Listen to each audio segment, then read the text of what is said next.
Bien, hermanos, vamos a continuar con la carta a los Hebreos. Hay una pequeña sección en el capítulo 4, en el final, o casi el final. En realidad son dos secciones en las cuales vamos a detenernos durante un buen tiempo. Particularmente cuando leía este texto que es tan conocido. Habitualmente, como yo les he contado ya, estudio la carta a los Hebreos, ¿sí? Todos saben eso, ¿no? A mí me encanta, es mi carta favorita del Nuevo Testamento. Es una carta a la cual dedico a veces hasta 2 o 3 veces al año un estudio a esta carta y amo la carta a los Hebreos. Pero recuerdo la primera vez que leí el capítulo 4 de Hebreos, quedé de verdad totalmente impactado por cómo el autor en el capítulo 4 pareciera como que cambiara de tema. Desde el versículo 13, ahí parece una desconexión de lo que el autor de Hebreos está hablando. Pareciera como si el autor de Hebreos hubiera dado un salto cualitativo, wow, me salió el psicólogo de adentro, hubiera dado un salto, ¿sí?, de un tema al otro. Pero en realidad vamos a ver en estos días que el autor de Hebreos continúa con lo que viene hablando, con la exhortación que nos viene dando. ¿Recuerdan cuál fue la última exhortación que el autor de Hebreos nos dio en el capítulo 4? ¿Hablamos acerca de qué? ¿Recuerdan?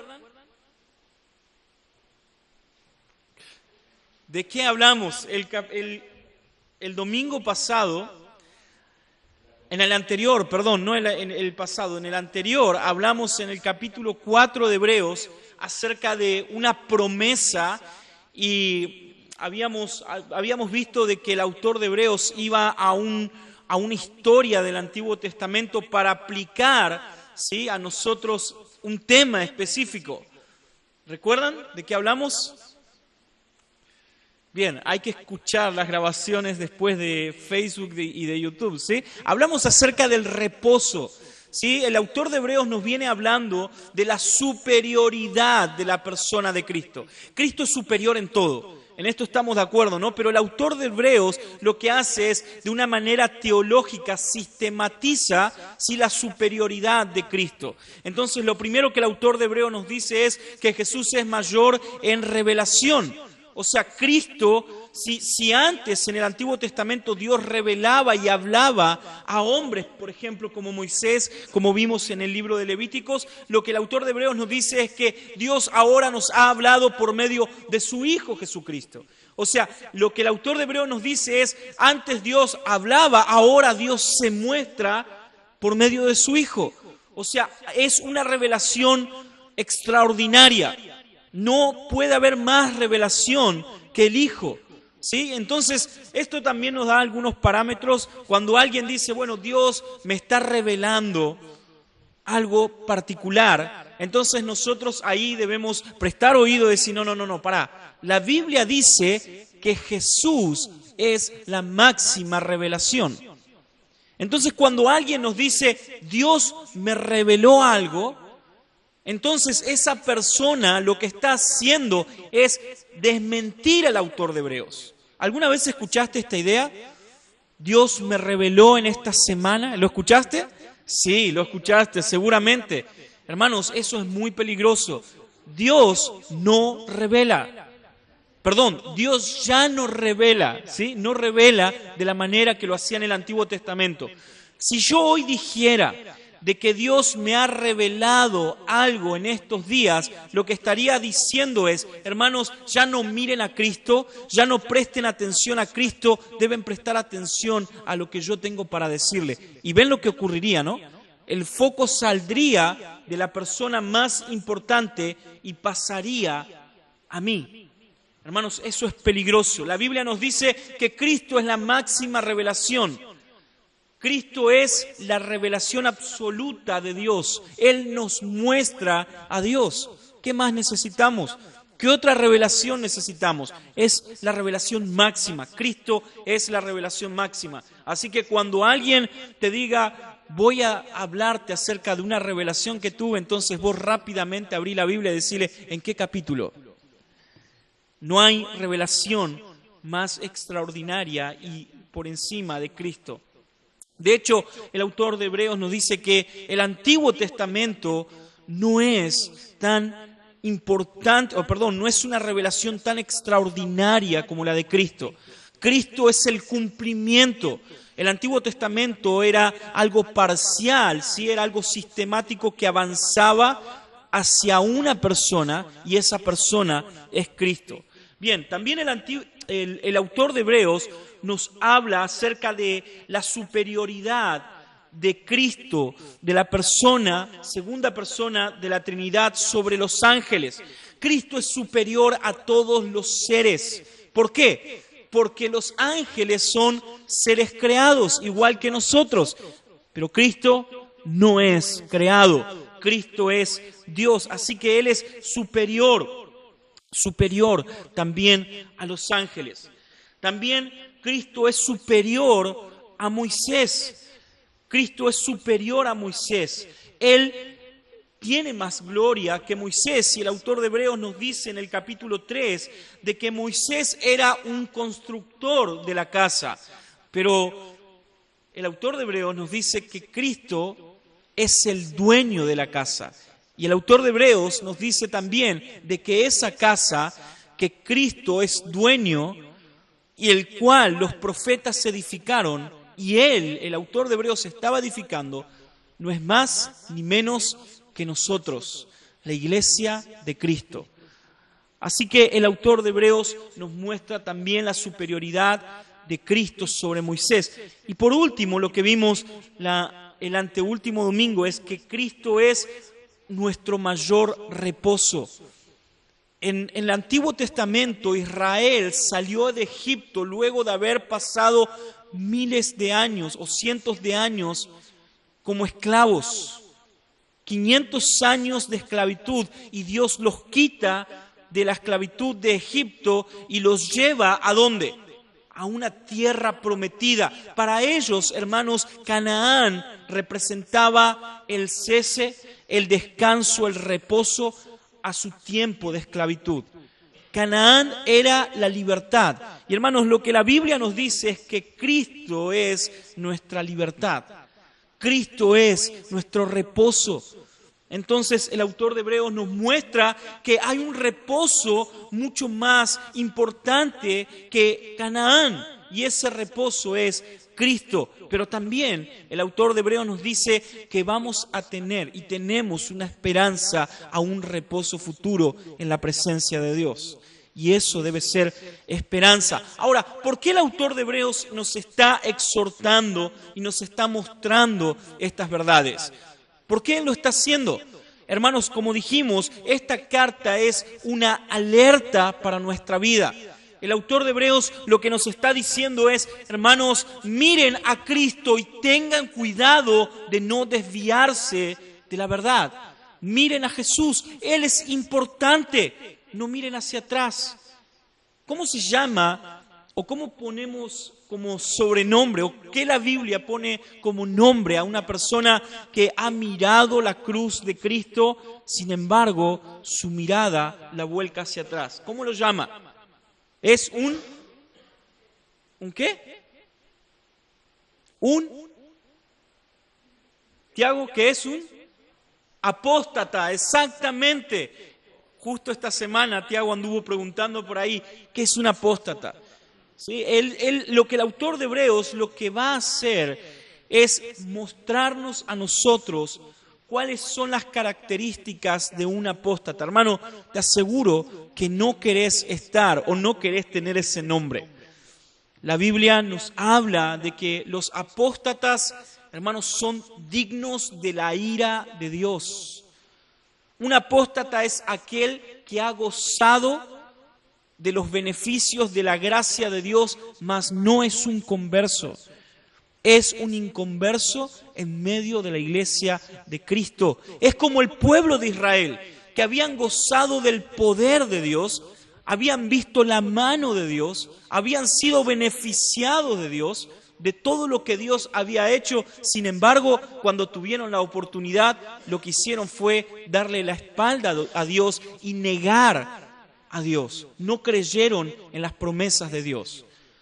Entonces, nosotros podríamos decir que un apóstata es aquel que ha escuchado el Evangelio, que se beneficia de la gracia de Dios, en cierta manera, que también puede beneficiarse del pueblo de Dios. Un apóstata está en medio del pueblo de Dios, sin embargo, hermanos, su corazón está lejos de Dios. Israel, aunque decía estar cerca de Dios, aunque como vimos en el Antiguo Testamento ellos ofrecían holocaustos a Dios, ellos iban religiosamente a ofrecer sacrificios a Dios, aún así Israel en su corazón estaba lejos de Dios. Ellos eran apóstatas. La palabra entonces nos dice, tengan cuidado, y miren cómo termina el versículo 11 del capítulo 4. Por tanto, esforcémonos por entrar a ese reposo.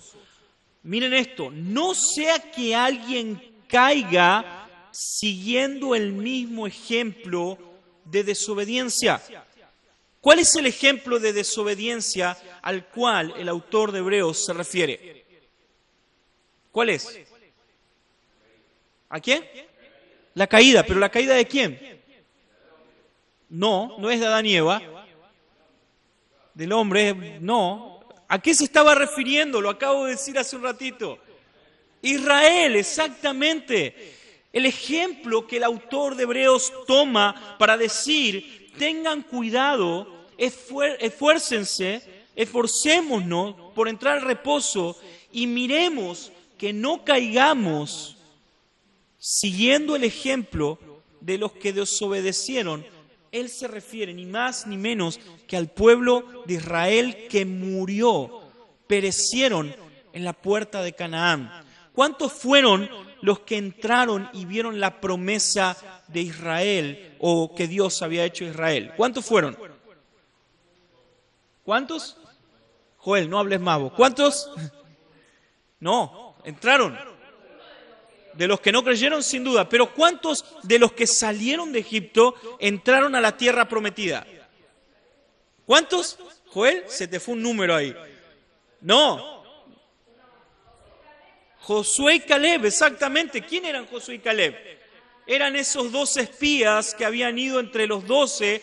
¿Recuerdan? 10 habían dicho, es verdad, ahí hay leche y miel. Los frutos son gigantes, pero hay un problema. Hay gigantes y nosotros, a nuestro parecer, con ellos somos como langostas. Josué y Caleb dijeron, es verdad, hay gigantes, hay dificultad, sin embargo, en el nombre de Jehová de los ejércitos iremos y conquistaremos esa tierra. Así que esos dos son los que entraron a la tierra prometida. Entonces, el autor de Hebreos dice, miremos la historia de Israel y hermanos, ahora prestemos atención y cuidado, no seamos como Israel.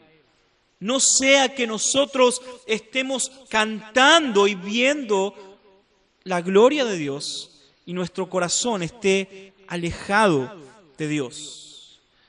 Pero miren esta sección en la cual hoy vamos a detenernos y vamos a hablar de algo sumamente importante. ¿Cómo hacemos nosotros para saber si estamos genuinamente con nuestro corazón en la fe? ¿Cómo hacemos? ¿Cómo puedo hacer yo para saber si en verdad creo o no creo? ¿Cómo puedo hacer yo para saber si he sido salvo o no? ¿Qué debo hacer para yo saber si en verdad he creído en el mensaje del Evangelio? ¿Qué debo hacer? Orar. ¿Debes orar? Obviamente, hermano, debes orar todos los días. ¿Qué más? Leer la Biblia. Excelente. Una vez conocí a una persona que quedé impactado en un hogar de rehabilitación, un muchacho que había estado durante 25 años preso. Obviamente los presos no tienen muchas cosas que hacer estando preso, así que él se dedicó a aprenderse la Biblia de memoria. Hermanos, era algo increíble, increíble. Así que imagínense, leía la Biblia. Lo interesante es que ese hombre, cuando salió de la cárcel, lo primero que hizo fue volver a su vieja vida. O sea, volvió a robar y todo lo demás, ¿no? Por eso estaba en el centro de rehabilitación. Bien, leer la Biblia. Pero ¿qué es más importante que leer la Biblia? ¿Cómo? ¿Cómo? Ponerla en práctica, exactamente. Pero antes de ponerla en práctica, lo que debemos hacer es creerla. Creerla. Es el contraste de no creer. Fíjense lo que les dice el autor de Hebreos. Es que ellos debían prestar atención a estos cristianos para creer la palabra y no ser, ¿qué? Desobedientes. No debían ser desobedientes como habían sido el pueblo de Israel, porque eso, hermanos, es el reflejo de la apostasía. Ahora, ¿qué es la palabra de Dios? Hay comentaristas que llegan a diversos pensamientos, a diferentes conclusiones con este texto, pero vamos a leer 2 versículos. Miren lo que dice, y quiero que en esta mañana, antes de ir a poner tu cabeza en Messi, pienses en el poder de la palabra y lo importante de la palabra. Mirá lo que dice la Biblia de sí misma, lo que la Biblia, el autor de Hebreos nos dice de la palabra. Miren esto, versículo 12. Hay una conexión de lo que el autor de Hebreos está diciendo, del reposo, de obedecer, de no ser desobediente y de entrar en el reposo. Dice, porque la palabra de Dios es viva y eficaz y más cortante que cualquier espada de 2 filos. Penetra hasta la división del alma y el espíritu, de las coyunturas y los tuétanos, y es poderosa para discernir los pensamientos y las intenciones del corazón. Versículo 13. No hay cosa creada oculta a su vista, sino que todas las cosas están al descubierto y desnudas ante los ojos de aquel a quien tenemos que dar cuenta. En estos 2 versículos, hermanos, podríamos detenernos por semanas. Pero quiero que veamos en estas próximas 2, en esta predicación y en la próxima, que no sea Navidad, o sea Año Nuevo, que veamos algunas características, pero que las puedas observar y mirar y atesorar en tu corazón para poder prestar atención a la palabra. Hermanos, la palabra de Dios es sumamente importante. Es sumamente importante. Hace algún tiempo vi una película y quedé fascinado con esa película. Hay una película que está en Netflix. Si tenés Netflix, te invito a verla. Creo que está en otras aplicaciones también, que se llama El Libro de los Secretos. ¿Alguno lo vio? Trabaja un actor muy conocido, Denzel Washington, y él cuenta la película, voy a contarte después, mirala, pero cuenta la película que hubo una guerra nuclear o algo por el estilo, y de repente el mundo casi en su totalidad fue destruido. Entonces este era un caminante, sí, que estaba obviamente por la radiación y todo, caminando, sí, buscando un lugar específico, y él llevaba con él una Biblia, una King James, es la Biblia en inglés, ¿sí? Entonces de repente llega a un lugar en el cual la persona que, por así decirlo, gobernaba el lugar, buscaba de una manera loca, de una manera desesperada, una Biblia. Entonces él mandaba a diferentes hombres, ¿sí?, motoqueros, a buscar libros. Como ellos no sabían leer, debían traer todos los libros a este hombre y él entonces ver si esos libros o en alguno de esos libros había una Biblia. Pero lo interesante, lo que más me llamó la atención es que en el momento en el cual uno de los mercenarios llega con una bolsa de libros y le dice, ¿está ahí tu libro? Y este hombre enojado dice, no está el libro acá. Entonces el mercenario se enoja y dice, ¿por qué? ¿Cuál es el problema con ese libro? ¿Por qué estás tan obsesionado con ese libro? Entonces este hombre que tenía malas intenciones dice, porque ese libro tiene, o algo por el estilo, no recuerdo bien la frase, pero es algo así, ese libro tiene poder y ha hecho cosas terribles en otro tiempo. ¿Sí? ¿Algo así? ¿Te recordás, Sol?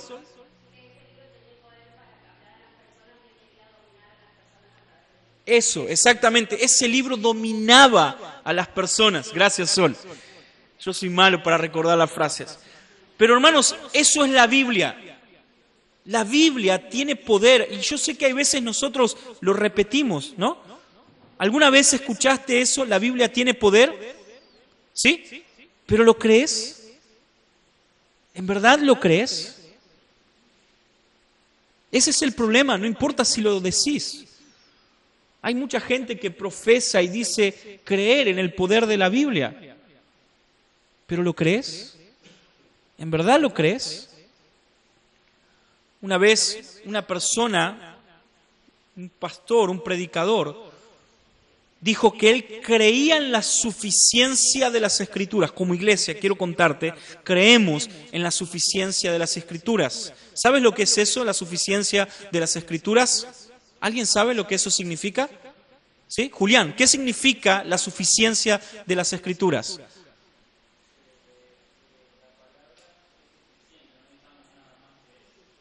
¿Es suficiente para qué?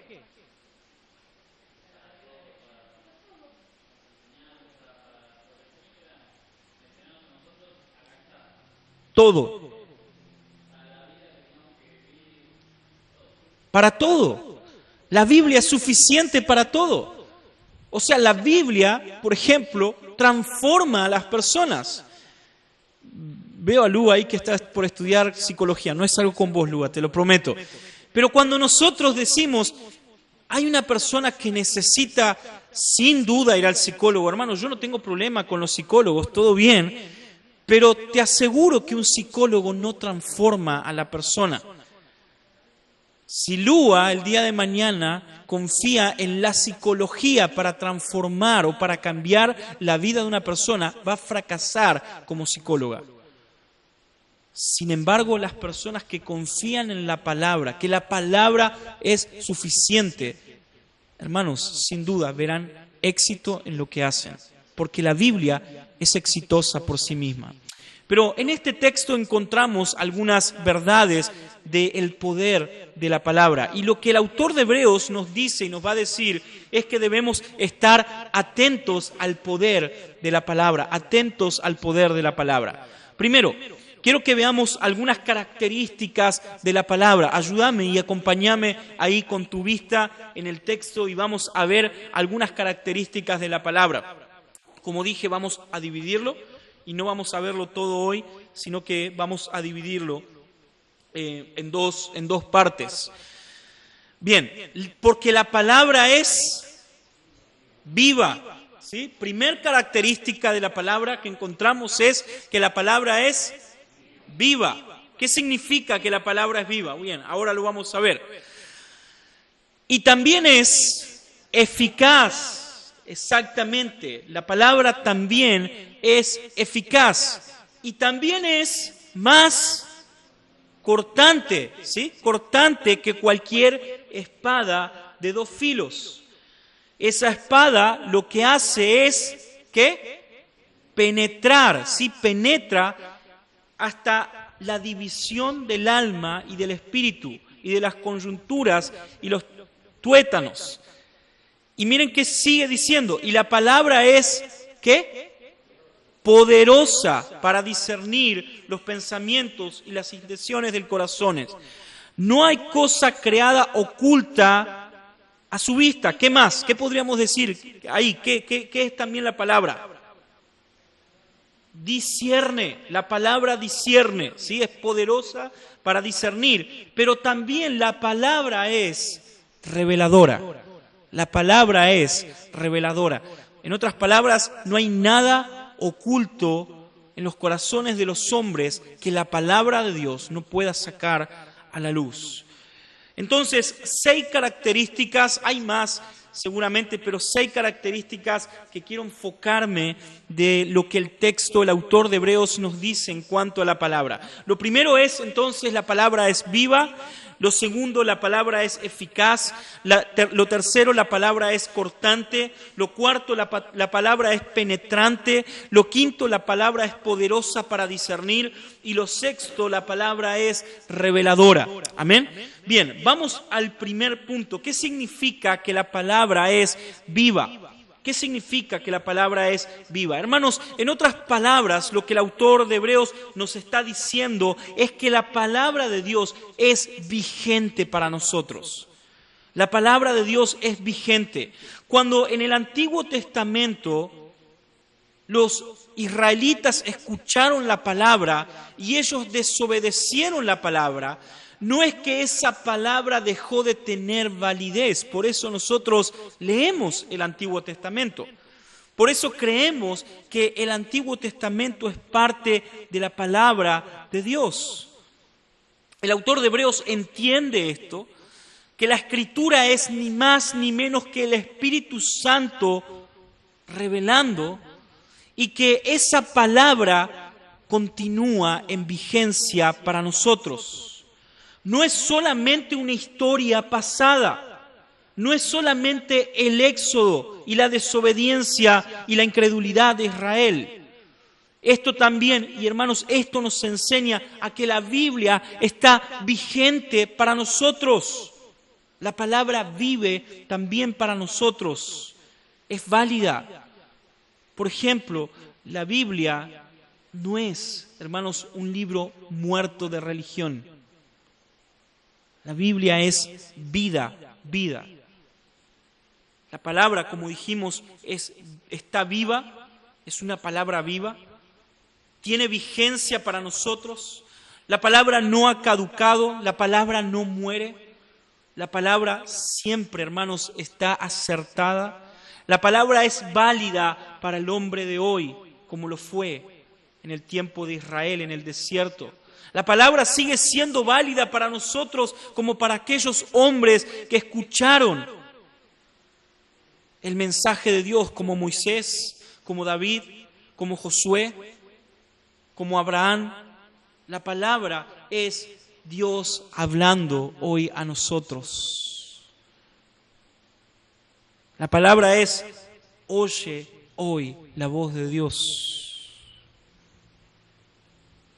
Pero no solamente la palabra es vigente, sino que la idea de que la palabra es viva también tiene la idea de que la palabra de Dios es activa, hermanos. La palabra de Dios es activa, es una herramienta en la cual el Espíritu Santo utiliza. Y esta herramienta es capaz de quebrar en 1000 pedazos el corazón más duro del hombre. La palabra de Dios nos ilumina, la palabra de Dios nos consuela, la palabra de Dios nos transforma. La palabra de Dios también nos vivifica. La palabra de Dios nos da vida. La palabra de Dios, hermanos, para nosotros es viva y es vital. Cuando hablamos de la palabra viva, es algo parecido a cuando una persona necesita una transfusión de sangre. Hermanos, todos los días nosotros necesitamos a la palabra. Todos los días nosotros estamos perdiendo nuestra salud espiritual. Y lo que debemos hacer es conectarnos a la palabra. Y cuando nosotros nos conectamos a la palabra, entonces nos llenamos de vitalidad. Por eso es tan importante que leas la Biblia. Mira lo que dice Pedro en su primera carta, en el capítulo 1, versículo 23. Mira lo que hace la palabra. Mira lo que puede hacer la palabra de Dios. Miren, siendo renacidos, no de simiente corruptible, sino de incorruptible, por la palabra de Dios que vive y permanece para siempre. Nuevamente, siendo que renacidos, no de simiente corruptible, sino de incorruptible, por la palabra de Dios que vive y que permanece para siempre. Lo que el autor de Hebreos nos está diciendo es que la palabra de Dios es la que nos da vida espiritual. ¿Sabías que sin la predicación de la palabra de Dios jamás hubieras venido en fe a Cristo Jesús? ¿Cómo creerías en el Evangelio de Cristo si nadie hubiera predicado la palabra a vos? ¿Te acordás la primera vez que alguien te predicó el Evangelio? ¿Lo recordás? No me digas que te olvidaste ese día porque era el más importante de tu vida. Es como olvidarse la fecha de nacimiento. ¿Alguien sabe o se olvidó la fecha que nació? ¿No? No. Hermanos, el día que alguien te predicó la palabra, ¿lo recordás? ¿Recordás lo que pasó en tu corazón? ¿Lo recordás? Eras un perdido en tus delitos y en tu pecado, estabas muerto en ellos y de repente fue como si alguien...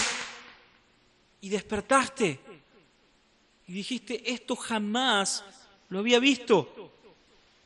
La palabra trajo luz, trajo vida a vos. Eso es lo que la Biblia dice que hace la palabra. Nos da vida, nos ha hecho renacer. Por último, el autor de Hebreos dice que la palabra permanece para siempre. En otras palabras, la Biblia tiene vida y esa vida no va a acabar. Esa vida es para siempre, para siempre. Conclusión en cuanto a la palabra viva es que por un lado vemos que la palabra es viva en el sentido de su constancia, vigencia, permanencia. Pero por otro lado también vemos que la palabra es viva en que el que cree en su mensaje y recibe al Señor Jesucristo, hay vida que se transmite de la palabra de Dios hacia esa persona y viene a vida espiritual. Todo eso, imagínate, hace la palabra viva. Ahora, también la palabra es eficaz. Lo segundo que dice el autor de Hebreos es que la palabra es eficaz. En otras palabras, esto significa que la palabra cumple poderosa y fielmente el propósito de Dios. La palabra cumple, nuevamente, poderosa y fielmente el propósito de Dios. Entonces, hermano, no estés más preocupado por aquel familiar en el cual le predicás una vez, le predicás 2 veces, 3, 4, 5, y vos decís, Dios, ¿qué está pasando? ¿Por qué a esta persona que tanto amo no cree en tu palabra? Hermanos, no pongas la confianza en lo que vos estás diciendo. Confía en el propósito de Dios. Solo predica la palabra. No vas a ser vos el que convenza a tu familiar en creer. Será la palabra. Lo importante es confiar en que la palabra es poderosa y fiel al propósito de Dios. El autor de Hebreos posiblemente tenga en su mente el texto de Isaías, capítulo 55, del 10 al 11, que dice, como desciende de los cielos la lluvia y la nieve, y no vuelve allá, sino que riega la tierra y la hace germinar y producir, y da semilla al que siembra y pan al que come. Así será mi palabra que sale de mi boca. No volverá a mí vacía, sino que hará lo que yo quiera y será prosperada en aquello para lo que la envié. ¿Ven el poder de la palabra? Dios envía la palabra y, hermanos, la palabra actúa. Hay veces que parece como que predicamos la palabra y no hay respuesta, ¿verdad? Hermanos, no confíes en vos, confía en el poder de la palabra, en el poder que descansa en el propósito de Dios. La palabra desciende del cielo de parte de Dios. La palabra cae sobre la tierra. La palabra da vida, germina y produce. La palabra de Dios no vuelve vacía. La palabra de Dios hace lo que Dios quiere. La palabra de Dios prospera en el propósito de Dios. La palabra es eficaz porque siempre cumple el propósito que Dios le ha destinado. Pero no solamente por eso es eficaz, sino también porque lo cumple poderosamente. Hermanos, la palabra es poderosamente eficaz. Jeremías 23, 29. ¿No es mi palabra como fuego, dice Jehová, o como martillo que quebranta la piedra? ¿Escucharon eso? ¿No es mi palabra como fuego, dice Jehová, y como martillo que quebranta la piedra? Si algún día podés, agarrar una masa en tu casa, agarrar una piedra y visualizar en esa piedra tu corazón o el corazón del hombre. Y con la masa, dale un golpe bien fuerte a esa piedra y vas a ver lo que ocurre. Ese es el poder de la palabra. Esa piedra jamás queda igual. Jamás. Cuando el martillo golpea, la piedra se rompe. Se rompe. La palabra es como aquellas olas del mar que golpean la piedra, golpean y parece como que esas rocas gigantescas jamás se van a romper. ¿Lo viste alguna vez? En el sur existen muchas de esas, de esto, ¿no? En el medio del mar o en la orilla ves un montón de rocas y de repente el agua golpea y parece como que no hay nada, ¿no? Que no va a pasar nada. Pero hay un momento donde el agua ha golpeado tanto y la roca se quiebra. Bueno, hermanos, así es la palabra. Por último, y ya estoy terminando, son las 10, hermanos. Faltan 2 horas para el mundial, para la final.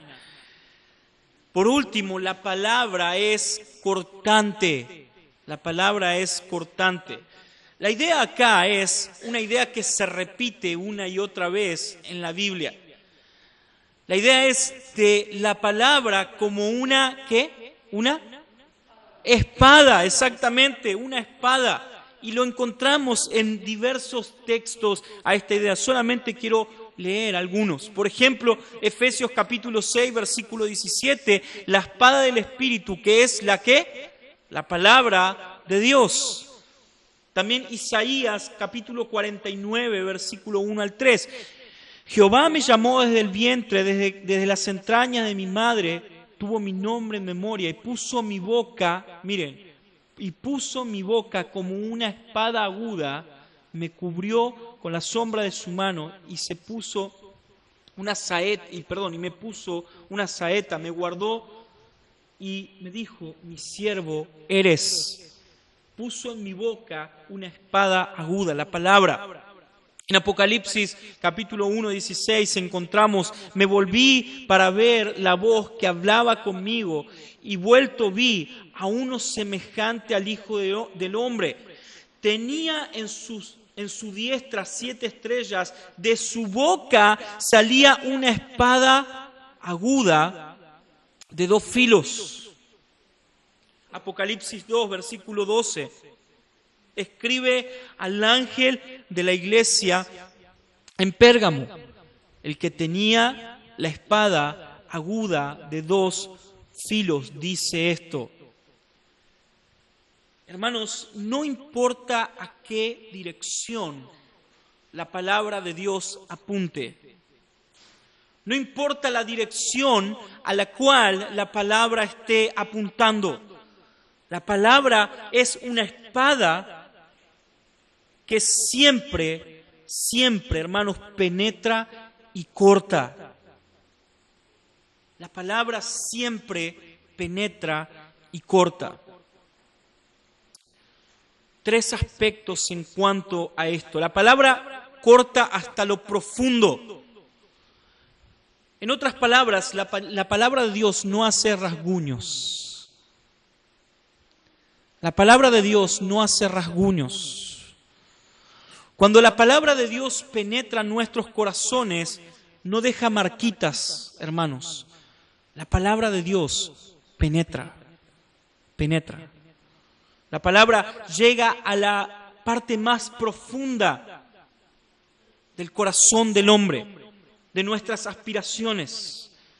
La palabra llega a lo más profundo de nuestros temores, de nuestros complejos, de nuestros deseos, de nuestras metas, de nuestros pensamientos secretos.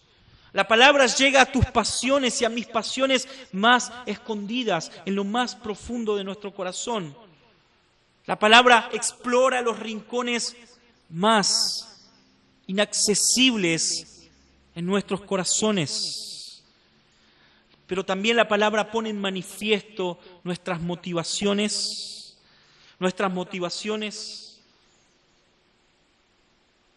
La palabra, hermanos, discierne el corazón y el espíritu del hombre. La palabra penetra y corta hasta lo más profundo del corazón del hombre. Es imposible, hermanos, que la palabra de Dios no transforme nuestras vidas. Si en verdad nosotros prestamos atención a la palabra y si en verdad tomamos en serio a la palabra, es imposible que nuestros corazones continúen iguales. Es imposible que haya cosas ocultas en nuestros corazones. Es imposible que todo lo que hay en nosotros no sea revelado. La palabra es penetrante. La segunda parte que nos dice el autor de Hebreos, y con esto termino, es que la palabra de Dios no solamente nos corta y va a lo profundo de nuestro corazón, sino que también la palabra de Dios, hermanos, nos hiere. Nos hiere. Hay veces nosotros no vamos a la Biblia porque somos vagos, ¿sí? Pasa. Me cuesta leer, me cuesta estar leyendo la Biblia y la verdad es que me llama más a hacer otras cosas. Pero también hay momentos donde no vamos a la palabra de Dios porque la palabra de Dios nos hiere. La palabra de Dios nos hiere. La palabra de Dios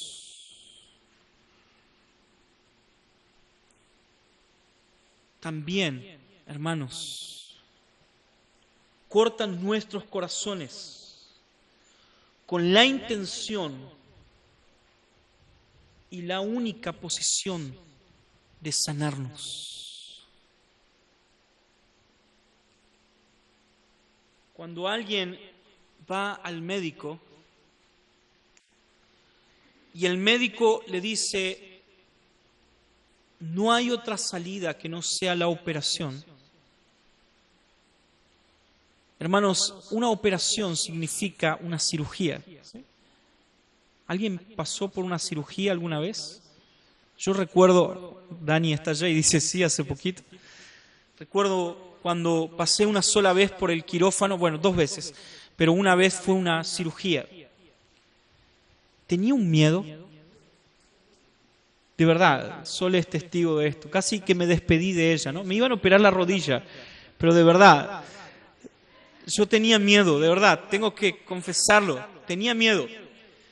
me despedí de ella, le dije dónde estaban los ahorros, no lo digas nunca. Le dije lo que tenía que hacer con el resto de su vida. Tené cuidado con esto, tené cuidado con lo otro. Lloramos. Antes de ir al quirófano, la miré. Después entró mi mamá, le dije, mamá, te amé en todo este tiempo. Me iban a operar la rodilla, pero de verdad, tenía un miedo.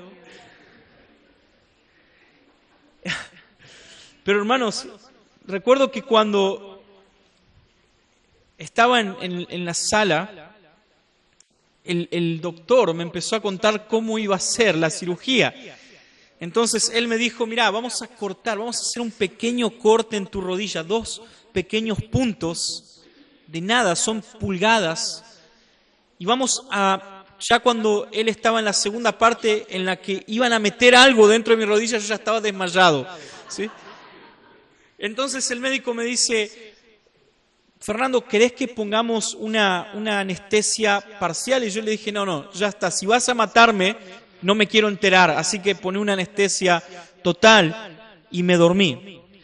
A lo que quiero ir, hermanos, es que yo sufría de mi rodilla.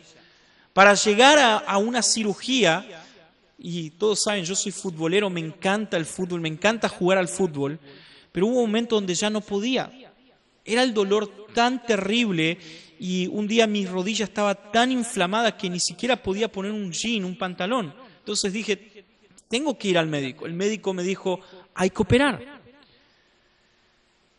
Hermanos, la palabra de Dios es como un bisturí de un cirujano. La palabra de Dios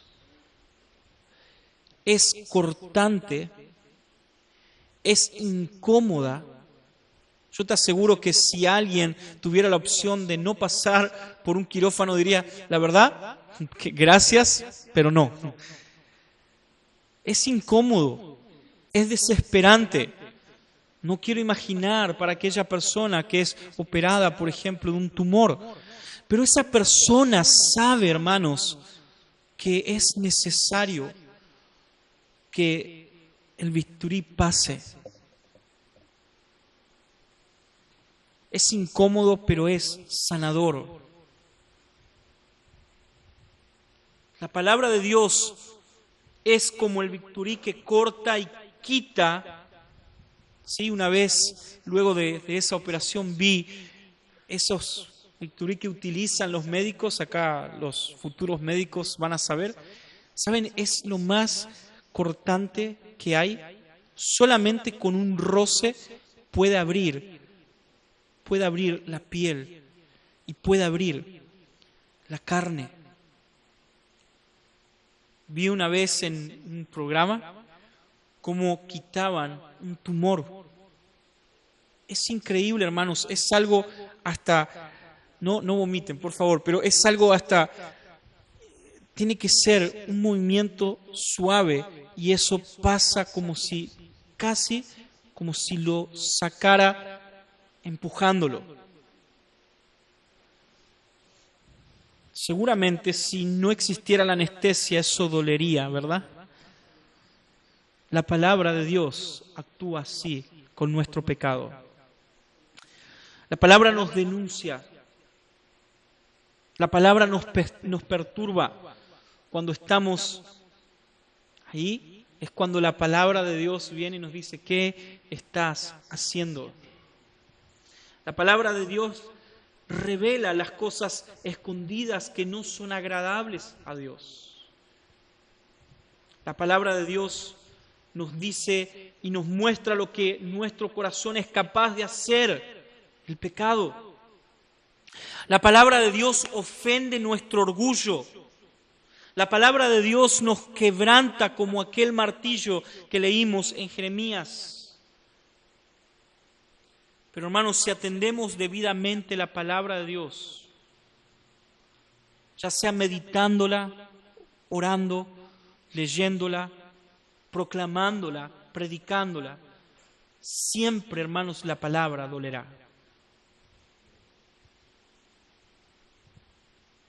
La esperanza es de que esa palabra es está en las manos de Dios.